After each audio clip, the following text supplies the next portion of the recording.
Hi, everyone. Welcome back to the Behind the Binge podcast. Today's episode is going to be discussing portion sizes, and more specifically, if portion sizes can support you in your binge eating recovery. So let's just hop right into it. We don't need to do any chit chat. So, if you've struggled with the restricted binge cycle for any amount of time, you've probably had in your mind an amount of food that you think you should eat, right?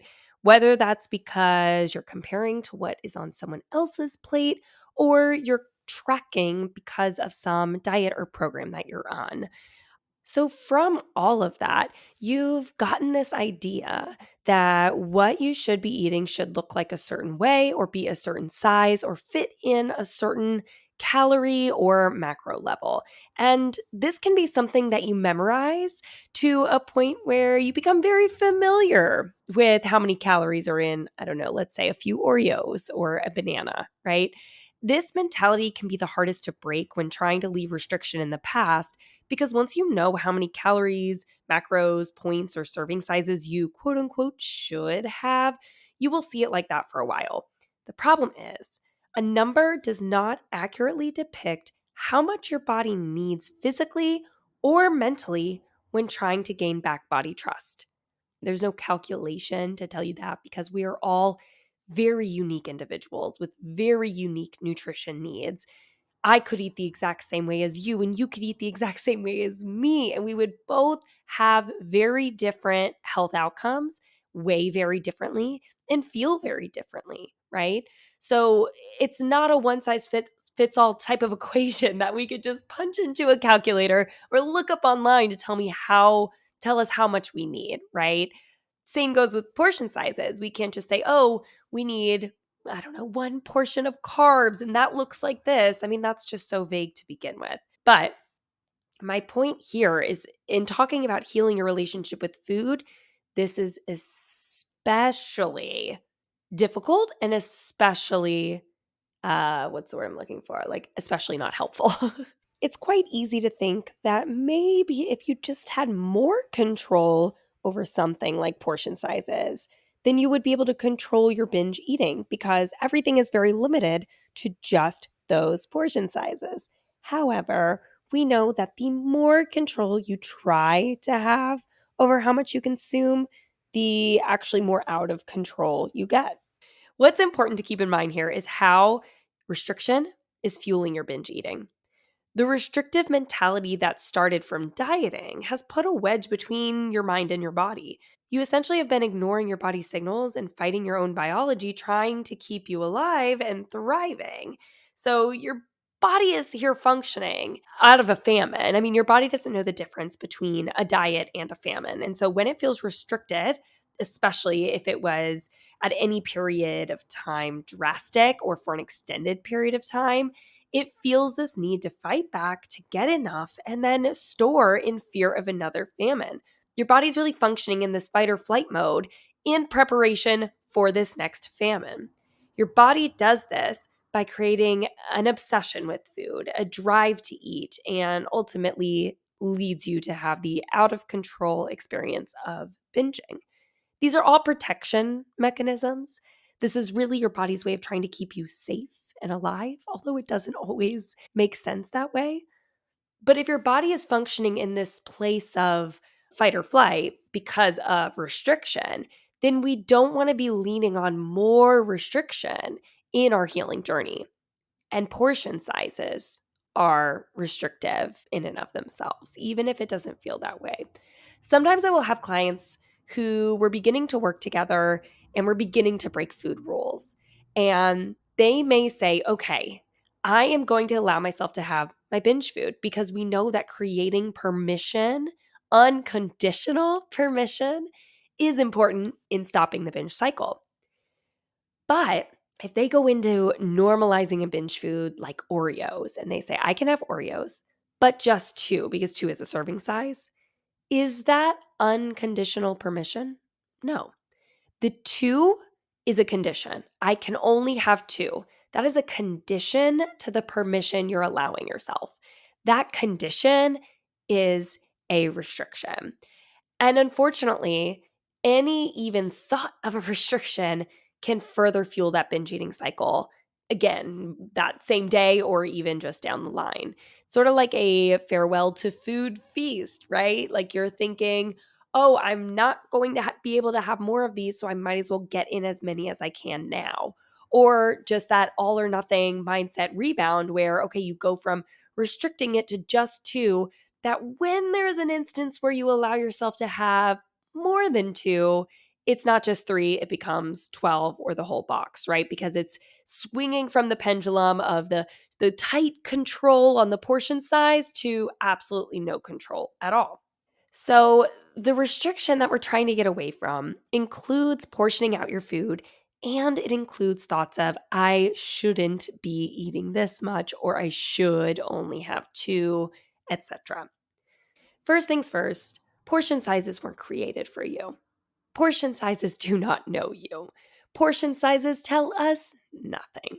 If you find yourself constantly questioning if a certain portion size is too much or just enough for you, here are some questions you can ask yourself. How does my body feel physically? Do I want more? Let's say you have the two Oreos. You go, how do I feel physically? I feel fine, but I'm still thinking about the Oreos. I don't feel satisfied. Do I want more? Yeah, I kind of do. Okay. Let's see what it would be like to have another one or another two, right? Let's experiment with what it would feel like to trust that you can have an Oreo and move on. You can have more Oreos and move on and listen to your body. However, you might say, how does my body feel physically? I feel fine, but imagining myself having a few more Oreos, I can kind of sense that I wouldn't feel so great. Even if I don't get a stomach ache or heartburn or anything, I just can tell it might not make me feel so good. Okay, then it would be totally fine to move on. We just have to be sure that the intention behind not getting more is authentic, meaning it's not a diet in disguise. It's not a restriction in disguise where you're trying to convince yourself that you don't need more even if you really want more. The second question you can ask yourself is, how does my body feel mentally? Do I want more? So, this would sort of be the second part of kind of what I just said, where it's like, oh, I feel fine, but I kind of want more. If you are still thinking about the food, you may not be adequately satisfied. If you're still thinking about the food, you also may have just not habituated it enough to where it feels normal and you can eat some and move on. And so in this case, we want to show your body that, hey, you can trust me. Oreos aren't going anywhere, and have another one and move on. A lot of this work isn't just about eating the food and eating more than a portion size and telling yourself it's okay. It's about actively reframing and undoing the old belief that portion sizes are just what you're supposed to be having. You can start to challenge these old beliefs by simply asking yourself, who decided that this was the right amount for me?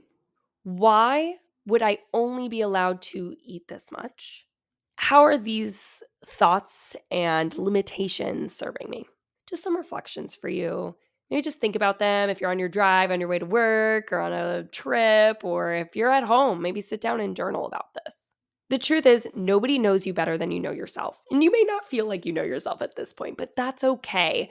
As you heal your relationship with food, you will find yourself getting more and more connected to your body, your body's needs, and feel more trusting in listening and responding to your body. And so the answers to questions like, why am I only allowed to eat this much? Who decided that? How are these thoughts serving me? Those answers will come a lot easier with time because you'll know, hey, I know myself better than these serving sizes know me. And I know that when I only have a serving size of, I don't know, pasta, I don't feel satisfied and full, and it's not energizing, and I just end up wanting more or binging on ice cream later.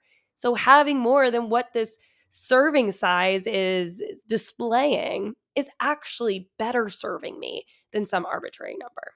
Now, let's say you do have more than a serving size and you actually end up not feeling so good. Here's what we're not going to do. We're not going to guilt ourselves and say, oh, see, I told you, serving size is how much you need. You shouldn't have eaten more, la, la, la. That doesn't do us any good. After you eat, if you end up feeling overly full or you don't feel good and you feel as though maybe you shouldn't have eaten as much as you did, that's okay. You're human. Remember that one meal is not going to drastically change anything about your life. Even as a seasoned intuitive eater who teaches this and works with clients on this, I still overeat sometimes because I'm a human being. And I overeat and sometimes undereat, regardless of what a serving size says on a label. The best thing you can do for yourself at any point in recovery, if you feel like you've slipped up in some way or something didn't go as well as you hoped it went, the best thing you can do is move on. Sometimes you can reflect back on those moments and see what you can learn from them.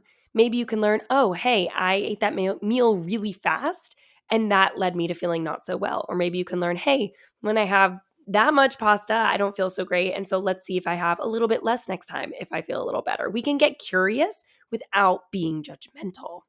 And if there are certain foods that you struggle with more than others, right? Let's say there are certain foods that you tend to overeat on more often than others or binge on, it would be a really great idea to work on adding them at very normal times, sort of in a ritual or in some sort of like planned routine.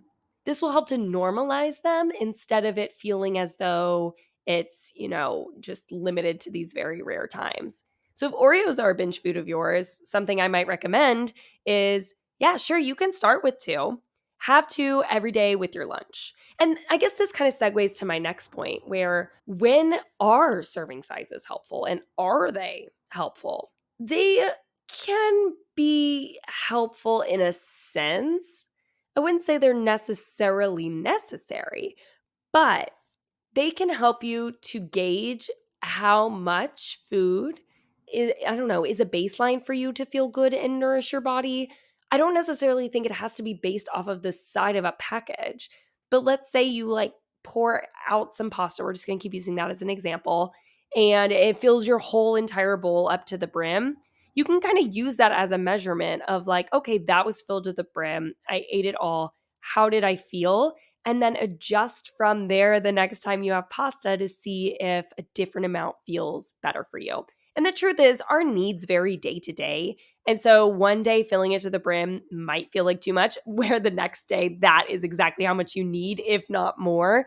But you're going to find an average for yourself that feels good for you when it comes to quote unquote serving sizes. For my clients who are coming from a very, very restrictive place, or coming from a place where they just can't stop counting or weighing right at the start, we may use serving sizes as a way to create like a baseline and move up from there. But like that, I want to put a big asterisk by that's a very like nuanced situation. It really depends on the individual. We might use serving sizes when it comes to making sure we're eating enough. Right? If my clients are used to trying to avoid serving sizes and eating way under a serving size, we may make the serving size the minimum of make sure you eat at least the serving size that is on the box.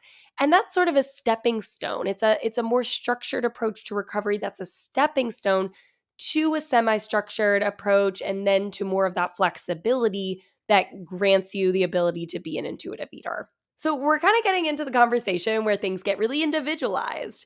I think you should know by now from my podcast that nothing is really one size fits all when it comes to anyone's nutrition, health, or relationship with food. And so, even within the advice that I give on this podcast, it may be a little different for you given your circumstances, given your history, or given your goals. So, with all that being said, let me kind of wrap this up into a summary. First and foremost, for the most part, serving sizes are more likely to harm your food freedom journey, harm your binge recovery journey. They will keep you stuck in that restricted and limited conditional mindset that brought you into this restrict binge cycle in the first place. A great first step to moving away from this is starting to ask more qualitative questions rather than quantitative like numbers, qualitative questions, what am I saying? Qualitative questions like how does this make me feel? How is this serving me? Etc., etc. and also spending a lot of time on your mindset around food and serving sizes. Challenging those old beliefs that your body needs a certain amount based on some calculation or what somebody else is eating. Taking the time to challenge those and reframe those and bring back your body trust and knowing that you are the expert of your own body. I hope that makes sense. Alrighty, this was just a quick little solo episode. If you feel like you can't get those portions out of your mind or you're struggling to get past the guilt afterwards, truly you're not alone. I work with clients all the time on this very specific thing. And if you want to finally find peace with food and learn how to eat intuitively, definitely don't hesitate to reach out. I would love to help you reach these goals. And I am currently accepting new one-to-one nutrition coaching clients. So if you're looking for support on your binge eating or food freedom journey, head to behindthebinge.com. I will link everything in my show notes and apply for a free discovery call so that we can chat about your struggles, your goals, and make sure that we're the best fit to work together. I hope you found today's episode helpful. If you did, I would so appreciate if you could leave us a review on Apple Podcasts. Feel free to DM me at any time, any ideas you have for the podcast, because I could always use more ideas. And I'll catch you in the next one. Bye, guys.